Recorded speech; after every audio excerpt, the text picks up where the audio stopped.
Thank you for joining us this evening. My name is Sharon Sandman.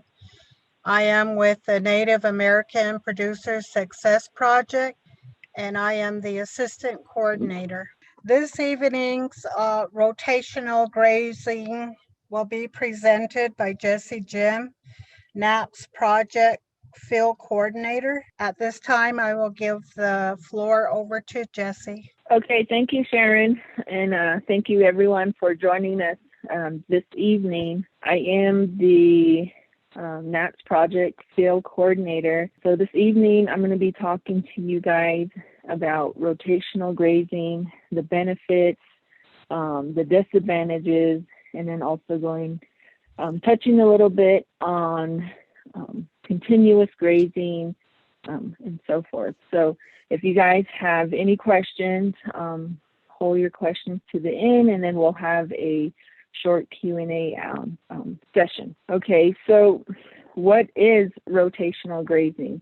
As you can see here on the picture, it's really self-explanatory, but one definition that I did come across that I did like was what's on the screen. Rotational grazing is the practice of containing and moving animals through pasture to improve, number one, the soil, the plants, and then also your animal's health. Okay, so the benefits, there is quite a few benefits of rotational grazing.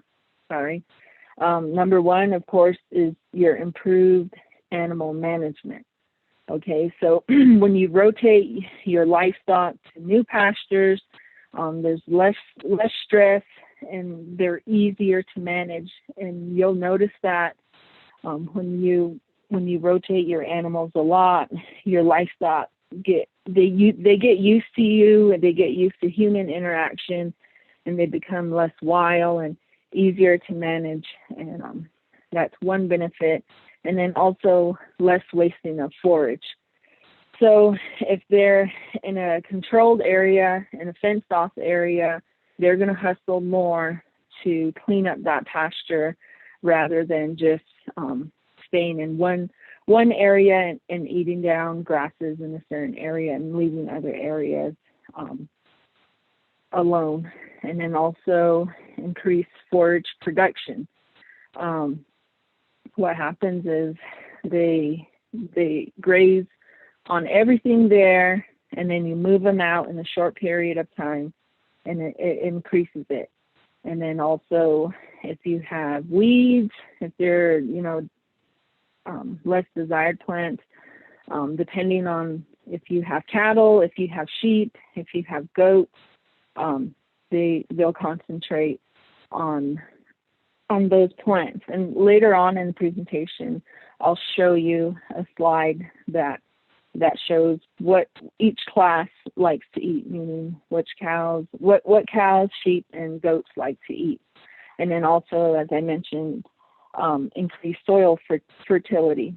So the more the cows, more the sheep, more the horses move around, they spread out the manure, they loosen up the soil, and they fertilize the land. And so with pasture rotation, rotational grazing, it allows the pasture to rest. And that's the goal of rotational grazing, is to allow your pastures to rest, rejuvenate, and regrow. Okay? There are a few disadvantages of rotational grazing. Number one is you need more fencing to be constructed, and then also water access in each of your pasture. They're also called, as you can see on the screen, paddocks, but in this area, it's more or less called pastures. So you do need more fencing, more water access in each pasture, and then also more time required to move livestock to the next pasture, and then also doing the construction. And then it also takes several years to figure out what works best, which pasture works best in each season. Okay? Okay, so you look at the advantages, the benefits, the advantages of rotational grazing. There's a whole list, and then you look at the disadvantages of rotational grazing, and more or less it's just the major thing is more money and more time. Okay, so with continuous grazing, there are some advantages. The Navajo Nation, we do see a lot of continuous grazing only because there's no fencing. So the advantages of that is the livestock can graze in a pasture for a longer amount of time, and there's no rest periods for plants. That's a definition. The advantage, vice versa, from rotational grazing is the lower fence costs, lower daily management requirements, and then when your stocking rate is correct, your livestock can gain weight. Those are some of the advantages. This method is most effective where forage availability is plentiful and increasing livestock numbers are not desired. So if you have a lot of grasses, you have a lot of forage for your animals, and you're not looking to increase your numbers, this can work. And it's only successful when you have dry cows, meaning they don't have calves on them, bred heifers and beef cows that don't require a lot of intake, and they can survive on what's there. Okay, some disadvantages to continuous grazing. There are a lot of disadvantages. So, like I was saying, if you have lactating cattle or you have stocker calves, your replacement heifers or your yearling stock, and other animals that require better quality forages, this may not be the best grazing option for these type of animals. Controlling the timing and intensity of grazing. So meaning you can't control what parts of the pasture they're grazing because it's open and it's continuous. And so you can't tell the cattle come on this side, graze this side, and you don't have that advantage as with rotational grazing. And if you continually graze on pastures with too many animals, if you have too much horses, too much cattle, too much sheep, and you have all classes, it reduces, like we see, the amount of forage available. And then the quality of the forage that is left is not there. And then also the livestock growth is starting to reduce, and it takes longer for them to grow. And that's what we see. And then, now that we are experiencing drought, it takes a lot longer for the grasses to recover. So because they're more stressed, because number one, there's no rain. Number two, you have livestock grazing on the grasses. And so it puts a lot of stress on the plants that are left. And because of that, limited numbers of forages can withstand the grazing pressure, because livestock, just like humans, they have their favorite forages, they have their favorite food to eat, and so that's what they're going to concentrate on more. And then once that's depleted, then they'll start moving on. And so that's the disadvantages of continuous grazing. If you think about it, which grazing practice is best, rotational or continuous? Well, that depends on the goal of the producer and then your resources. Rotational grazing allows a producer to better use their livestock to manage grasses, legumes, and weeds. Continuous grazing requires less input and labor. Bottom line, that's the only benefit really in continuous grazing. So the key to making your grazing system work is to manage your production and use of forage throughout the year. And the way you do this is rangeland management and livestock management. They go hand in hand. Okay, so when we look at rangeland management, the definition is the use of grazing land to ensure consistent livestock production, and at the same time, you conserve range resources, which is number one. And you do this through rangeland inventory, rangeland monitoring, and rangeland assessment. So we'll start off with rangeland inventory. What is rangeland inventory? It's basically a snapshot of the range site at one designated point in time that helps, managers, which is yourselves, document and describe the current conditions associated with your rangeland, your pastures.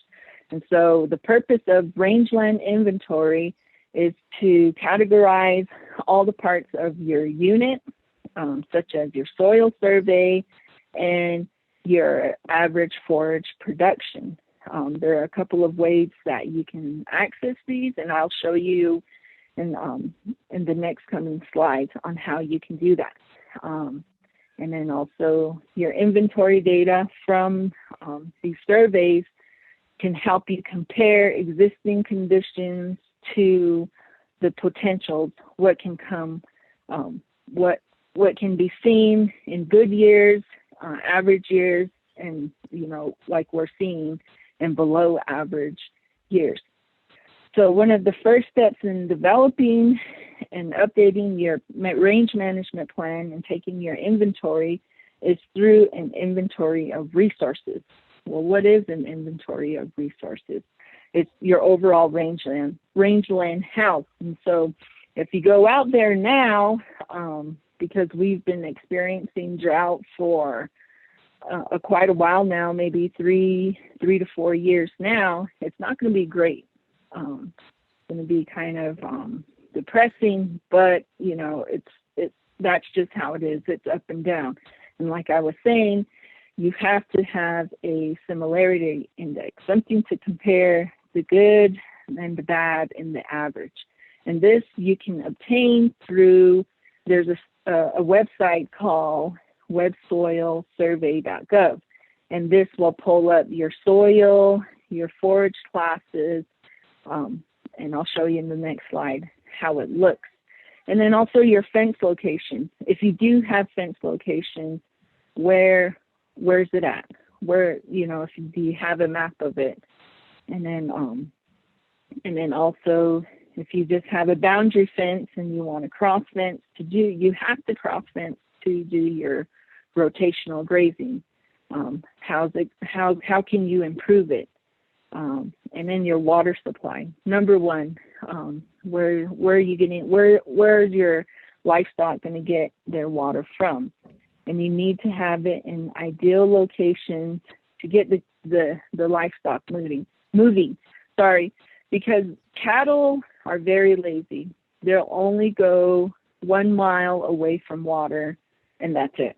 And so if you get that water in the center, ideally in the center of your pasture, they'll move around a lot easier. Okay. And also, do you have erosion in your grazing unit? And the way you can tell you have erosions, of course, is if there is ditches there, which is also called gullied.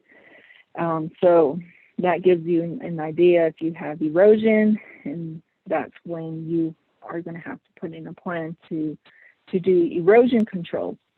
And then also temporary fencing to protect areas that the grasses, the vegetation forages need to reestablish themselves. And then also look at your grazing distribution patterns.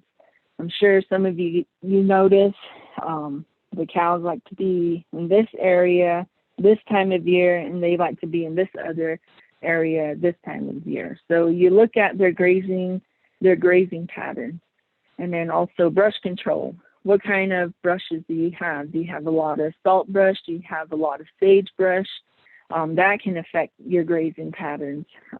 With sheep, with goats, they favor more of the brushes, whereas cattle favor the grasses more. And then the forage inventory. What kind of forage do you have? What kind of plants do you have? What's good for, like I just mentioned, what grasses do your animals love more than the other? So you do this through your monitoring. You take inventory of your plant species or type, the frequency of these plants. When are they here? When are they at their best production, and when are they not? And then also the density. Density means how much plants, how much grasses are in each area. How heavy are grasses there? In the picture, you can see the grasses on the left. They have a lot of density towards the center, towards the T-post at the top. And then as you start to move out, the density starts to decrease.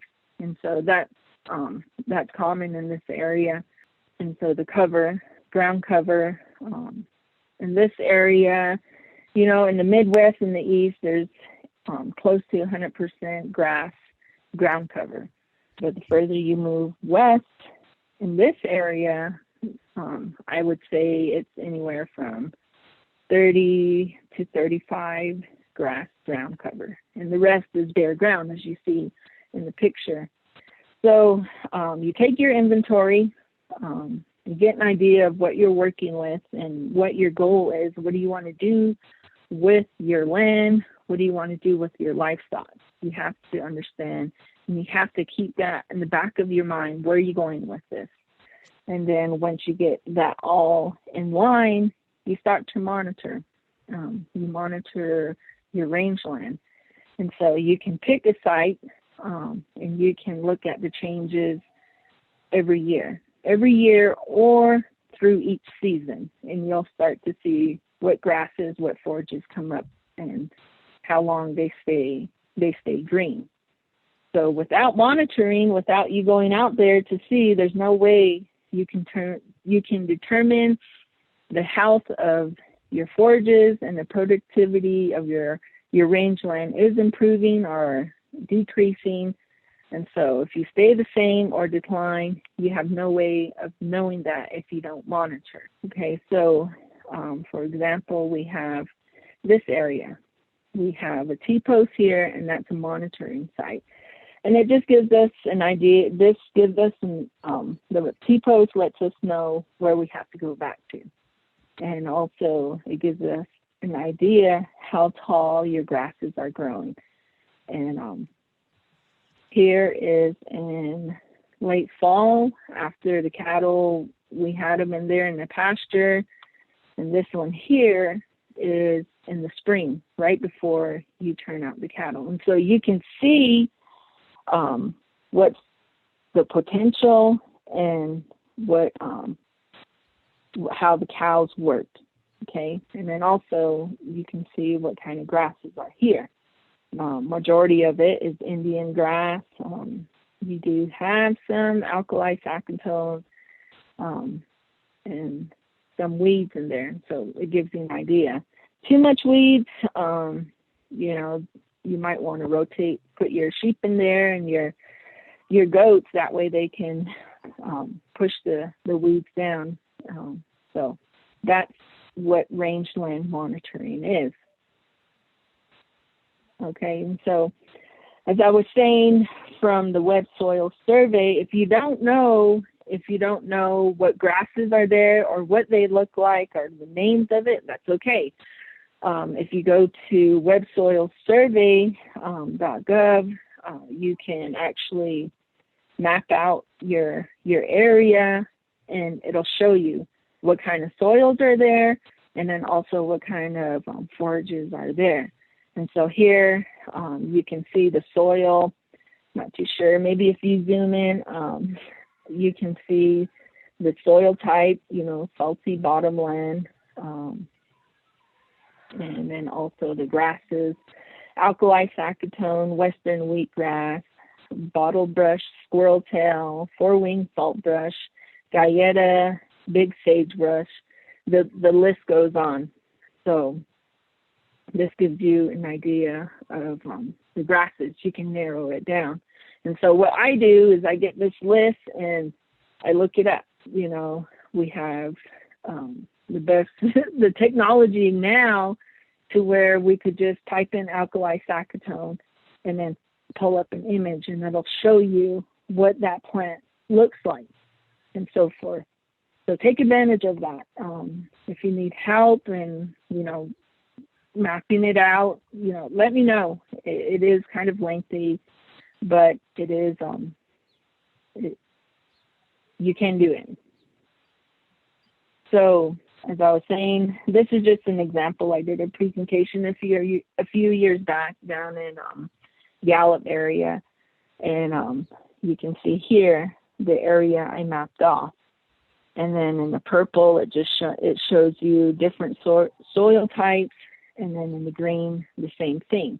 And then down here, you can see this is on a normal year, what can be produced in this area, how much pounds of forages can be produced. And then you can see there is 1,120 pounds that can be produced in this area, low-lying areas.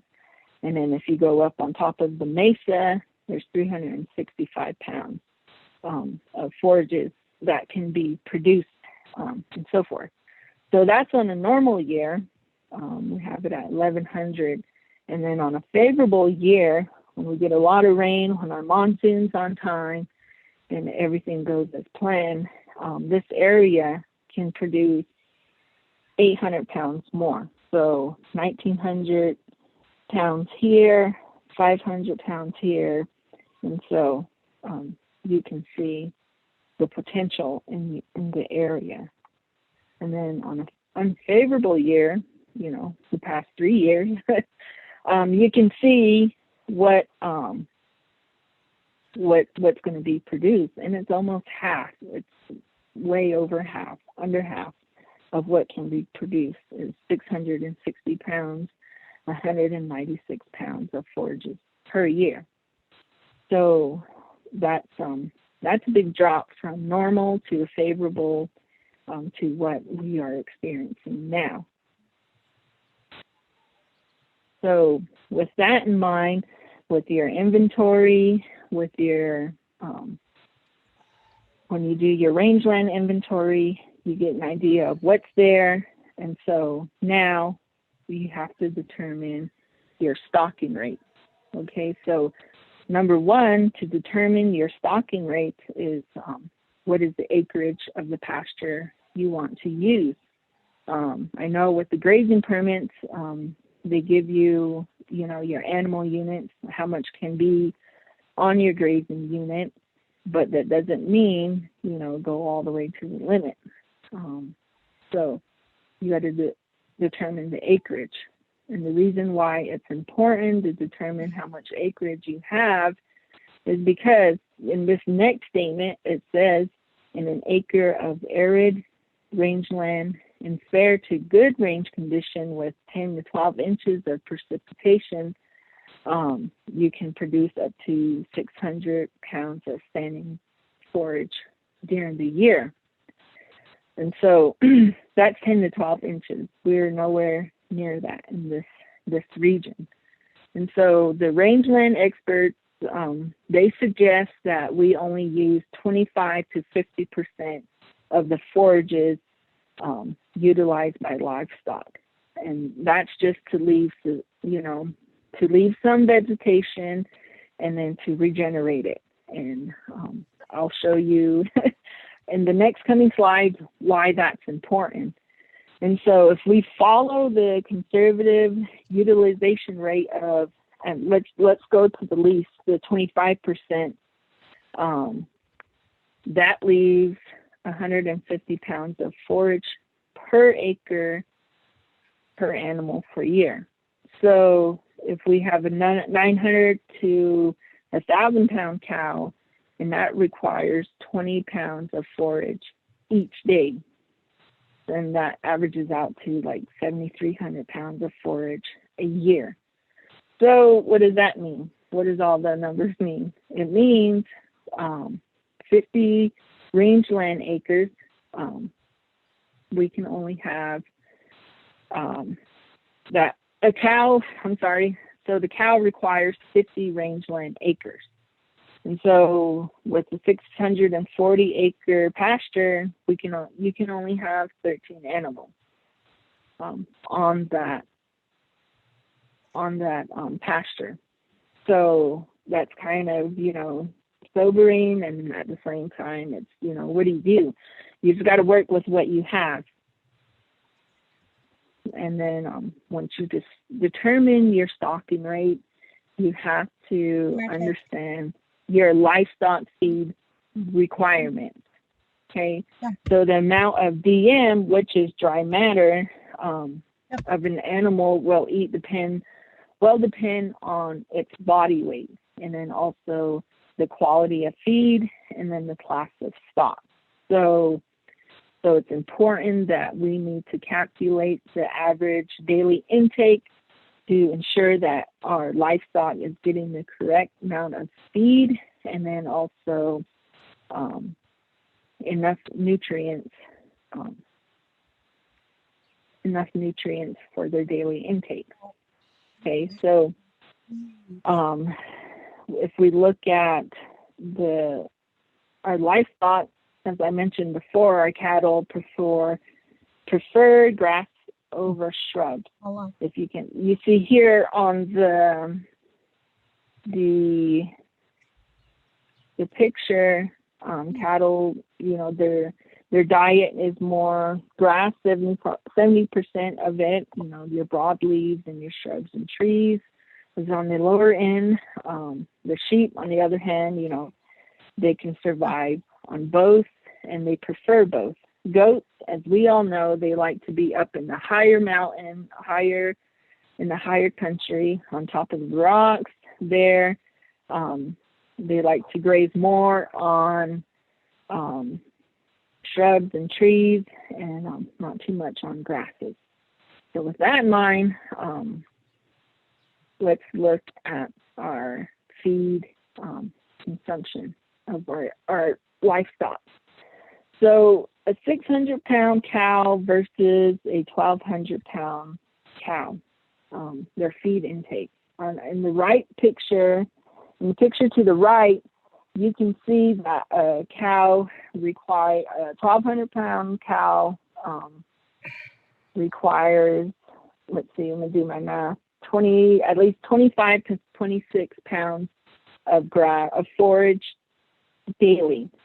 And so with a 600-pound cow, they require half of that, maybe, 12 to 14 pounds of grasses a day. And so if you got, 40 head, if you got to feed, if they're all at 1,200 pounds, do the math, you're looking at, 25 pounds a day. Just 10 of them, you're going to need 250 pounds, and you multiply that by 4, you're going to at least need at least 3/4, 1,500 pounds of feed a day. So that's like feeding a 3/4 ton big bale of hay to your cattle a day. That's the minimal. Now, if they're lactating, if they got calves on them, they're going to require more. So keep that in mind.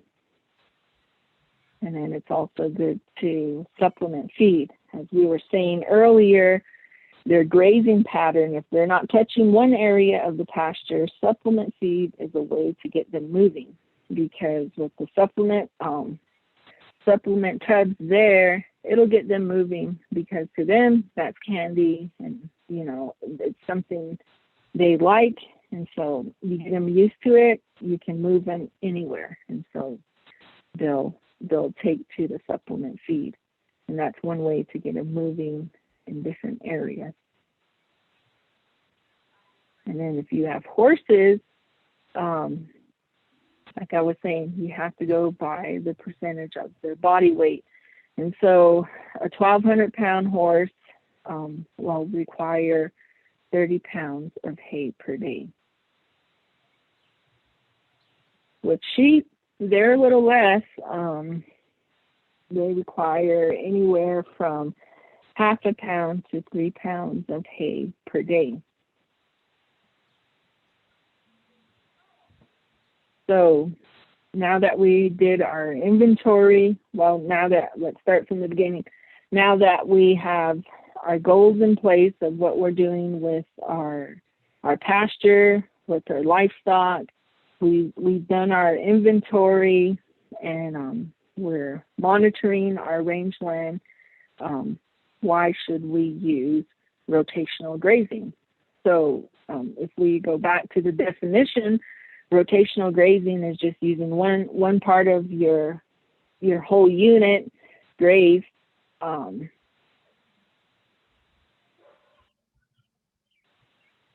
on. Sorry. Okay, so if we go down, if we remember the definition of rotational grazing, we're only going to focus on one area of our unit and then move into the next and allow the previous pasture to rest. Okay, so when we rest our pastures, it encourages our forages to regrow and then to deepen their root system. If you see here in the bottom left picture, you can see that this grass is very tall, not very tall, but on average, and you can see the roots. And then in the picture, in the grass next to it, very short, and the root system isn't well established. Okay, so that's what we need to get in the habit of is doing rotational grazing. This is only going to help yourselves and the future generations. So a way to understand rotational grazing, a lot of people think, well, I'm rotating my cattle, I'm rotating my sheep, but you're not quite sure when to rotate. The way you can understand when to rotate is to understand plant growth. Okay, so if you look at the plant, the plant needs energy to grow from the sun. We remember this through photosynthesis. So that happens when the leaves are green. So when the plant starts to grow, it right away converts the photosynthesis to energy into carbohydrates, and it's going to instantly use it to grow. Like now, if you look out at the grasses, you'll see that they are very green, and so they're growing. They have a lot of energy in them, and so they're using the energy to, number one, grow, and then number two, they're going to store it in the roots for future use. So when our plants, our grasses, more so our grasses, once they reach at least 6 to 8 inches, they have enough energy to grow. And now they're going to start storing them, and then also they're going to start flowering and then seeding. So you want to manage these carbohydrate cycles. Okay, so if you graze your grasses, your pastures too much, it doesn't allow the plants to replenish, and the root reserves, they weaken. As you see up here in the upper right-hand corner, the grass, it weakens, and then it takes longer to recover, and it decreases yield. Yield meaning the amount of grass that can be produced.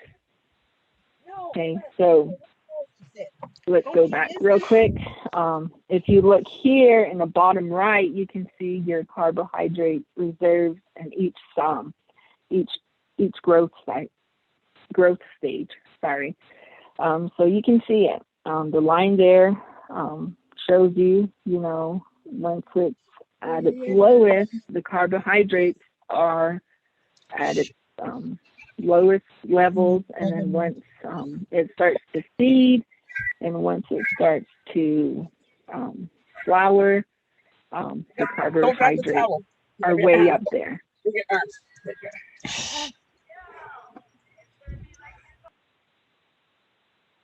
Okay. Okay, so there is, you can have too much with their plants. You can have too much grass. That is a case, and so we want to graze them at the best time. So, as we said, the lower they are, the smaller they are, the more energy that's going to be spent into growing.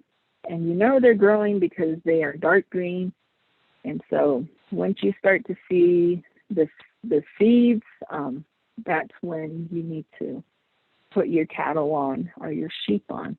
And so early growth happens in the spring and after grazing. After they graze, they continue to grow as long as we have precipitation, and then also our soil moisture is there. If we don't have enough of it, and that, plants will just stay at a certain point. If you graze them down, all the way down, they're not going to grow. So as their plants continue to mature, to grow and mature, it's slow. The energy is then, like I said, is pushed towards flowering and then seed production. So the quality of the plant is starting to become very low, but the yield is very high. So you can see that in plants that are large, is they're not green, so you know that the quality isn't there, but the yield is there because there's a big grass plant there. So that's what that means. And so the plant quality declines as the plants mature, and that you'll see that the plants become stemmier. In the low areas of your pasture, if you notice, the grasses are high, the plants are thicker, and the cattle, sheep, and horses don't like to touch that area. And you wonder why, and that's the reason why, is they don't like the big stems.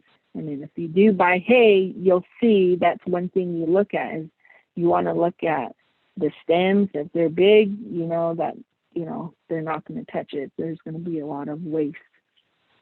So that's something to look at when you're deciding when to graze your livestock in that pasture. So, like I said, the goal of a good grazing program is to maximize both the forage yield and the quality. You got to meet it there in the middle. So in the upper hand, right corner, I'm sorry, I'm getting my words mixed up. You can see it'll meet. The quality of the plant will start to decrease there, and the yield will start to increase. So where they meet, that's when you want to grow at the 6. Have your cattle, your horses, your sheep graze when they're at least 6 to 8 inches tall. And that's a big commitment, and that's a lot of waiting. So once you move your cattle onto, or your sheep, your horses, once you move them onto your pasture, how long do you keep them on your pasture? Well, you need to control the amount of time. The longer you wait, the more depleted your pasture, the plants are going to get. And so you look at it like this. If you use shorter grazing periods, get them in there fast, get them in there and get them out. They'll graze. They'll remember what plants they love and which plants are good, and they'll move around and then move them out. And so, there's that saying, take half, leave half. And the reason why they say take half, leave half is if you look at the picture up here with the plants, if you only use 50% of that plant, the root system, it starts to go deeper. it starts to be more healthier. And then the more you deplete your forages, you can see your root system depleting as well. Like they say, what you see up top is what's down below. In some cases, sometimes, you know, like now we're experiencing drought, and of course, the majority of your grasses are going to get depleted. It just takes longer for them to reestablish and grow, and it takes a lot of rest.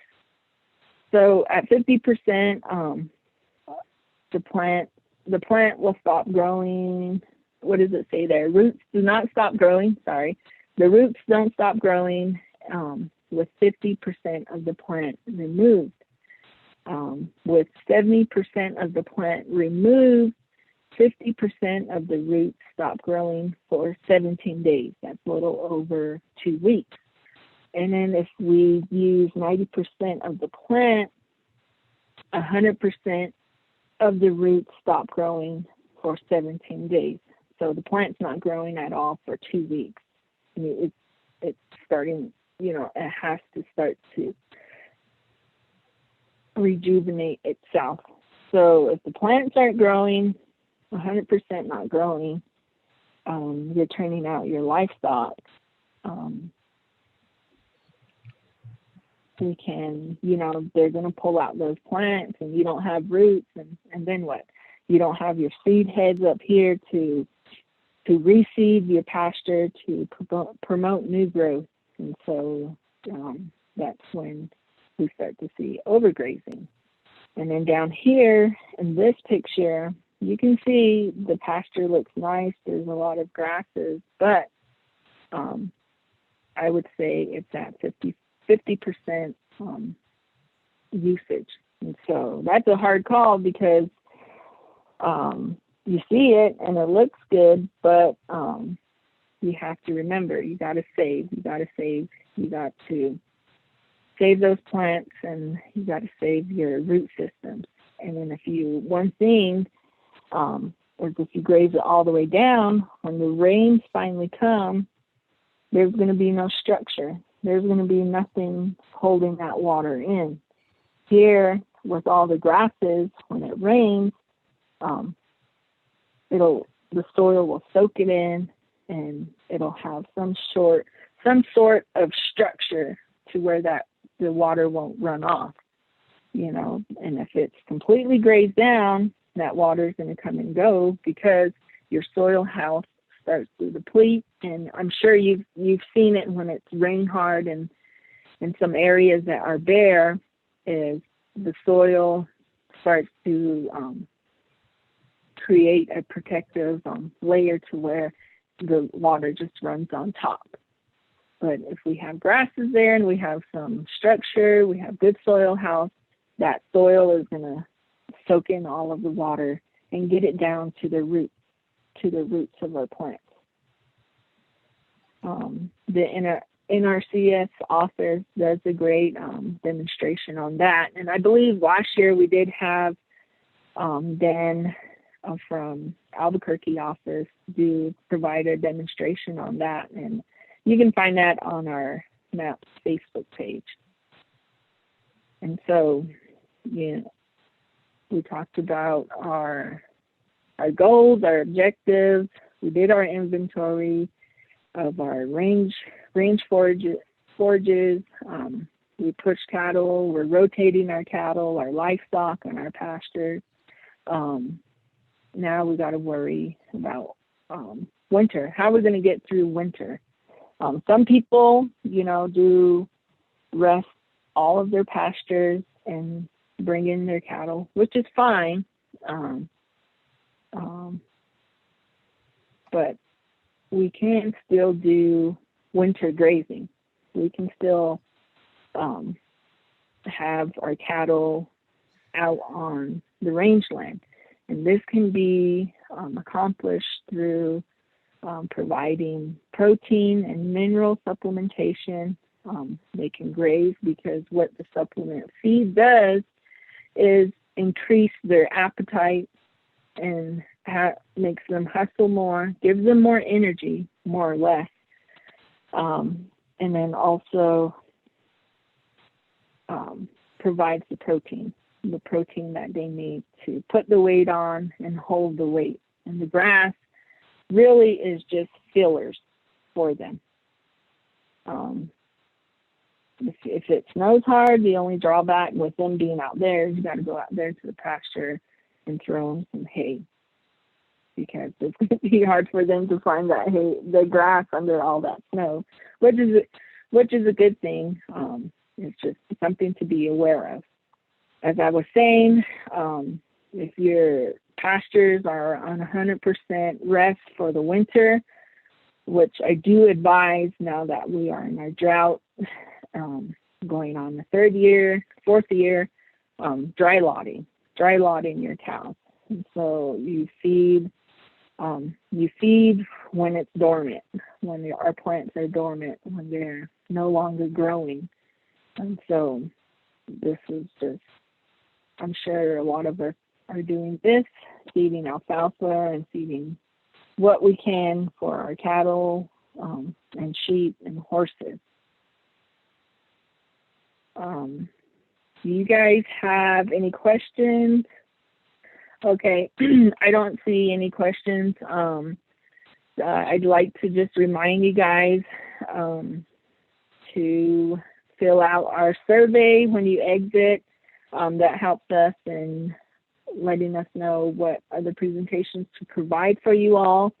And then also don't forget to look on our Facebook page, and then also our YouTube channel. We do have our past presentations on there, and then we do distribute a monthly newsletter. And if you would like to get a hold of myself or our other staff members, Sharon is our assistant field coordinator, and then Jana Johnson is our digital media coordinator. Okay, well, that's the end of the presentation, and thank you guys for joining us this evening. Our Native American Producer Success Project, NAPS project, is a collaborative effort between Dene Inc., a nonprofit organization, the New Mexico Cooperative Extension Service, and Dene College Land Grant Office. The project is funded by the USDA Office of Partnership and Public Engagement, Outreach and Assistance for Socially Disadvantaged and Veteran Farmers and Ranchers program. The goals of the NAPS project is to increase the profitability of long-term sustainability of Navajo farmers and ranchers. To achieve this goal, activities in 4 key areas are being undertaken to improve Navajo farm and ranch operations, to increase Navajo farmer rancher knowledge of and access to available programs and technical assistance provided by the United States Department of Agriculture, the Bureau of Indian Affairs, the Navajo Nation, the New Mexico Cooperative Extension Service, the Dene College Land Grant Office, and others. We are strengthening the organizational capacity of the Navajo Farmers and Ranchers Congress to address the current and future needs of Navajo farmers and ranchers. And we also facilitate Navajo farmer rancher use of USDA's, NRCS, FSA, and RMA programs.